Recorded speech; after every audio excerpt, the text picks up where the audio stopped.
New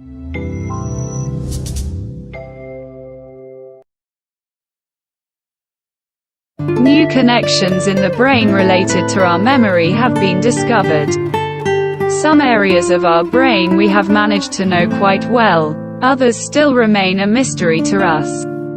We are talking here, for example, about the areas responsible for memory. Now, thanks to precise neuroimaging techniques, scientists have ventured deep into the human brain, shedding a little more light on the organization of our memory. In a recent study, neuroscientists and physicists at the Max Planck Institute for Human Cognitive and Brain Sciences, MPICBS, in Leipzig, Germany, and anatomist Menno Witter at the Kavli Institute for Systems Neuroscience in Trondheim, Norway, discovered hitherto unknown networks in the brain that are involved in organization of our memory. The description and results of the research were published in the journal Neuron. As we know very well, particular areas of our brain are assigned specific functions. For example, parts of our cerebral cortex are responsible for the perception of the world around us, ideas about the future, and how we think about other people. However, we still know relatively little about the connections between these cognitively important regions and our memory system in the brain. Generally, the memory center is located in the medial temporal lobe. It includes the hippocampus, the parahippocampal cortex, the periolfactory cortex, and the entorhinal cortex. And it is about how these areas connect to other parts of the brain that our knowledge has been completed. What makes it difficult to study the areas responsible for memory in humans is the fairly large variation between them. And the average data only obscures the details that exist between the various subregions of the medial temporal lobe.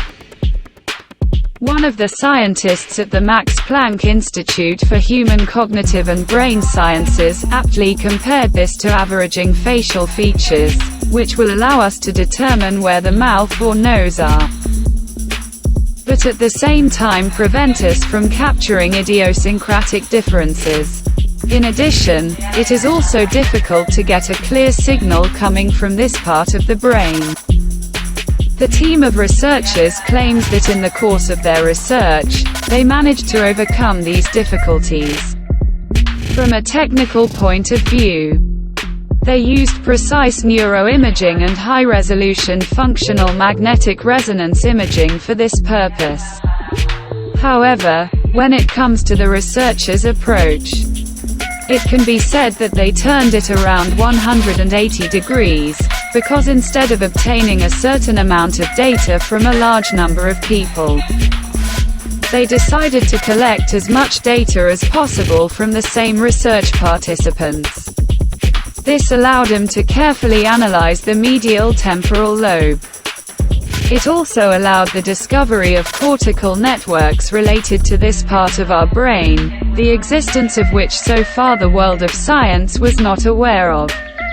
At the same time, it is interesting that similar types of connections exist in animals, for example in primates. We found cortical networks associated with the human medial temporal lobe that had not been identified in previous human memory studies, said Daniel Resnick of MPICBS. In the process, we also expanded our understanding of the evolution of these areas in the brain, as these connections are much stronger in humans. The results of these studies may turn out to be extremely important.